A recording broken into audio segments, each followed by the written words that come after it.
Ngannou and Tyson Fury is going back and forth wanting to fight. So to switch things up a little bit between a YouTuber and an actual fighter who's retired and has an MMA experience, Ngannou versus a fighter that's a boxer of that caliber, do you think Ngannou, even with that big crazy power, has the cardio to fight a guy like Tyson Fury? I mean, that's a little different scenario, I think, you know, and they're both wanting this fight. That one I'm excited about, though. That's a hell of a fight. I'd watch it. You got some heavyweights crossing boundaries there of a you know, MMA versus boxing. That's like a real deal fight. I like that. That gets my attention, and both guys are high level at what they do.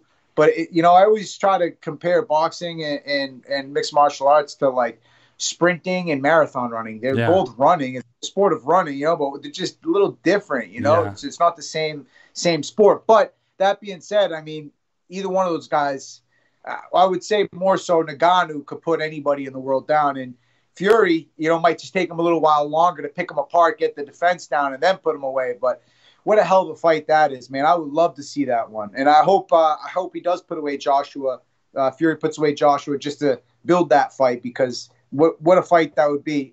And honestly, about the Ngannou and Jones, make that happen already. Both guys are willing. I want to see that too. Not oftentimes you have guys that are down to fight, willing to fight. Hate to lose a fight over money. Like, figure it out, make it happen, and let the fight happen in their primes. You know, the fans deserve it. The fighters want it. John Jones, arguably the best fighter, you know, to ever compete. To say he's scared is crazy, man. You know, it's just not even on the radar. These guys, different breeds, you know. But I'm excited to see all those matchups, and it's great to have a heavyweight in the game, because that's the pinnacle of fighting, and most, you know, common you know, fans is the heavyweights, right? They want to see the heavyweight battle, and it's nice that we got a guy in the running to go compete against the Fury. We got a Ngannou, so I'd love to see it. And imagine this. Imagine if, like, they get this fight done with Jones and Ngannou, and then Tyson Fury, say he beats Joshua, and Ngannou beats John Jones, and you got two of the heavyweight kings of the world fighting each other. That would be a huge freaking match, man. I mean, that would be a gigantic match between two styles. Bigger than McGregor Floyd, I bet. It could be big. And the one thing, I will agree with you on the whole point of, like, being similar as far as like a marathon and a race. But I think the difference being, and why I think Ngannou is going to have a hard time beating someone like Tyson Fury, is boxers are very specific and they got a very limited style, which means if they've had a lot of experience in boxing and they're at the top and they're champions, they've spent so much time on such a small number of moves. They're even more experts at those moves, versus an MMA fighter has to know so many moves. There's still MMA fighters like Ben Askren, who's one of the best in the world, who's not a good striker by any means. There's wrestlers that aren't good strikers. There's strikers that are not good wrestlers, and they're still doing good. And then there's well-rounded guys that are decent at everything. But in boxing, it's hard to beat a good boxer. You know what I mean? Like, at his own game. Right.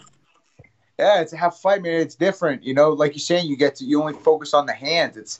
Sometimes I think I wish I got into boxing. You only have to worry about the stand up, but, you know, left, those right, guys, they're very efficient with their movement. You know, how they throw their punch. It's very powerful, and they don't exert a lot of energy to make it that powerful. You see Ngannou when he throws power, it's not so much organic.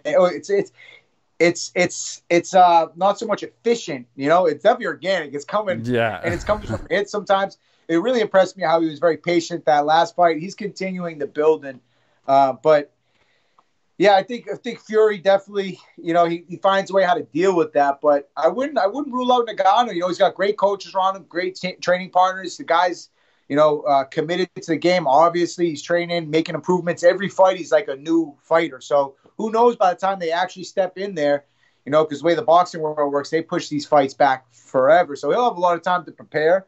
And I'd be interested in watching that matchup for sure. That would definitely get my attention. I'd be very excited for that bout. And if Fury takes out Joshua and Ngannou takes out Jones, I definitely think, like you're saying, you have a mega fight on your hands that is bigger than I would say Mayweather and McGregor. And it doesn't even need the hype with the shit talk, because the skills and the size will draw the numbers and eyes itself. You know, I agree. It'd be a fun one to watch.